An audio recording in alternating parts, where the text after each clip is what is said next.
కూర్చోనికే కూర్చుంటుందా ఒకసారి ఆలోచన చేయండి. గంటల కొద్దీ నిలబడితే కూర్చోవడానికి కుర్చీ ఉండదు. వయసు మీద పడ్డ వాళ్ళు బాత్రూమ్కి వెళ్దామంటే అక్కడ బాత్రూమ్ ఉండదు. ఆకలై ఛాయ్నో బిస్కెట్టో తినాలంటే అక్కడ క్యాంటీన్ ఉండదు.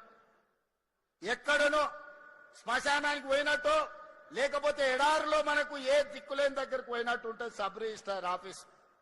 నేను అడిగిన రెవెన్యూ మంత్రి శ్రీనివాస్ రెడ్డి గారిని, శ్రీనివాస్ రెడ్డి గారు ప్రతి సంవత్సరం నీకు రిజిస్ట్రేషన్ నుంచి 15-16 వేల కోట్ల రూపాయల ఆదాయాన్ని ఇస్తున్నారు. మరి ఇన్ని వేల కోట్ల రూపాయల ఆదాయం ఇచ్చే వాళ్ళు వస్తే కూర్చోవడానికి కుర్చీ లేదు, తాగడానికి ఛాయ్ లేదు, ఎక్కడ చూసినా నిలబడడానికి కూడా స్థలం లేని పరిస్థితి ఉన్నది. ఇది మంచిదా? కస్టమర్ ఈజ్ అవర్ గాడ్ అన్నారు. మరి అట్లాంటి వాళ్లను మీరు ఇట్లా నిలబడితే మంచిదా అని అడిగిన. అందుకే ఆయన ఆలోచన చేసిండు.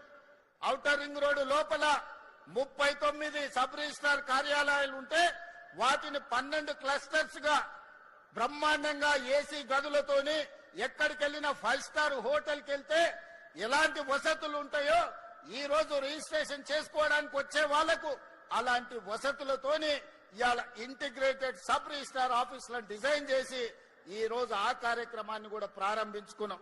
అందుకే మిత్రులారా, అంతర్జాతీయ నగరం అని మనకు మనం గొప్పలు చెప్పుకుంటే సరిపోదు. అంతర్జాతీయ ప్రమాణాలతోనే అభివృద్ధి చేసుకున్నప్పుడే అంతర్జాతీయ నగరంగా మనకు గుర్తింపు వస్తుంది. అందుకే వాళ్ళు అడ్డం పడ్డా, కాళ్ళలో కట్టె పెట్టినా, శాపనార్థాలు పెట్టినా, ఏడ్చినా, పెడబొబ్బలు పెట్టినా, చివరికి మూసిలో పడి పందులాక దొర్లినా వాళ్ళ ఏడుపు వినేది లేదు. మనం అభివృద్ధి చేసుకునేది చేసుకునుడే, మనం రీజనల్ రింగ్ రోడ్ వేసుకునుడే, రేడియల్ రోడ్డు నిర్మించుకునుడే, భారత్ ఫ్యూచర్ సిటీ కట్టుకునుడే, కోహెడా ఫ్రూట్ మార్కెట్ ను పూర్తి చేసుకునుడే. ప్రతి అవసరాన్ని దృష్టిలో పెట్టుకొని ఈ రోజు ఈ రాష్ట్రం యొక్క అవసరాలను తీర్చుకుంటూ ముందుకు వెళ్లాల్సిన బాధ్యత మన మీద ఉన్నది. అందుకే ఇవాళ మిత్రులారా, మనం మంచి కార్యక్రమాలు చేసుకుంటున్నాం. మనల్ని చూసి ఏడ్చేటోళ్ళు ఎప్పుడు ఉంటారు. కడుపులో మంట ఉన్నోళ్ళు, అసూయ ఉన్నోళ్ళు వాళ్లకు అజీర్తి అవుతూనే ఉంటది. వాళ్ళని ఎవరిని పట్టించుకోవాల్సిన అవసరం లేదు. అందుకే ఈనాడు మంచి మంచి కార్యక్రమాలతో ముందుకు వచ్చినాం. వ్యవసాయాన్ని ఒకనాడు దండుగంటే వ్యవసాయాన్ని పండుగ చేసినాం. ఒకనాడు ఒరేసుకుంటే ఉరేసుకున్నట్టే అంటే ఈ రోజు ఒరేసుకున్న వాళ్లకు కనీసం మద్దతు ధరనే కాదు 500 రూపాయల బోనస్ ఇచ్చి దేశంలోనే అత్యధికంగా ఈ రబీ సీజన్ లో 1,41,000 మెట్రిక్ టన్నుల వరి ఉత్పత్తి చేసి దేశానికి ఆదర్శంగా నిలబడ్డాం. భారతదేశంలో ఉత్పత్తిలో 60% ఒక్క తెలంగాణ రాష్ట్రం నుంచే ఉత్పత్తి చేసి మన రైతుల యొక్క సత్తా చూపినాం. ఆ ఎల్ల ఏ ఊర్లో ఇది కాళేశ్వరం నీలే అని కూలేశ్వరరావు చెప్పేటోడు.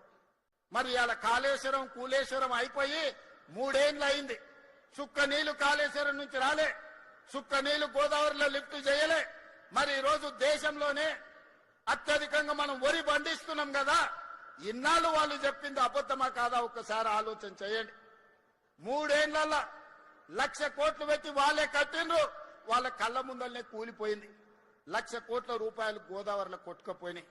1,00,000 కోట్ల ప్రజల సొమ్మును గోదావరిలో కలిపినోని అదే గోదావరిలో వాళ్ళకి తగ్గినం పెట్టాల్సిన అవసరం ఉందా లేదా ఒక్కసారి ఆలోచన చేయండి. నిన్న మన ఆయన తాటి చెట్టు లెక్క పెరిగిండు. ఎందుకంటే మనకు ఈ ప్రాంతంలో నల్గొండల, భువనగిరిలా లేకపోతే ఇబ్రాహీంపట్నంలో తాటి చెట్లు ఎక్కువ ఉంటాయి. తాటి చెట్టు ఇట్లా పెరుగుతుంది. తాటి చెట్టు ఎంత పెరిగితే తెలివి ఎక్కువ ఉన్నదని ఆయన అనుకుంటుండు. ప్రాజెక్టులు ఎట్లా కట్టాలో, లిఫ్టులు ఎట్లా మెయింటైన్ చేయాలో ఆయన మనకు లెటర్లు రాస్తారు. నీ ముఖం 10 ఏళ్లు నువ్వు అట్లా ఏడ్చినందుకే అది కాళేశ్వరం కాస్త కూలేశ్వరం అయింది. నీ సలహాలు తీసుకుంటే ఇల్లు వీకి పందిరేసుకున్నట్టే ఉంటది. వెనకటితోడు చదువుకోక ముందు కాకరకాయ అన్నాడంట. ఈయనలాకటోడు తాటి చెట్టు అంత ఉన్నోడు చదువుకున్నాక ఇది కాకరకాయ కాదు కీకరకాయ అని చెప్పిండంట. తెలివి ఎక్కువයි. ఇవాళ హరీష్ రావు గారి సూచనలు కూడా గట్లనే ఉన్నాయి మనకు.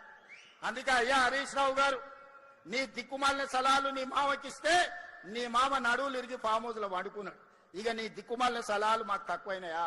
అందుకే నోరు మూసుకొని ఉండమని చెప్తున్నా.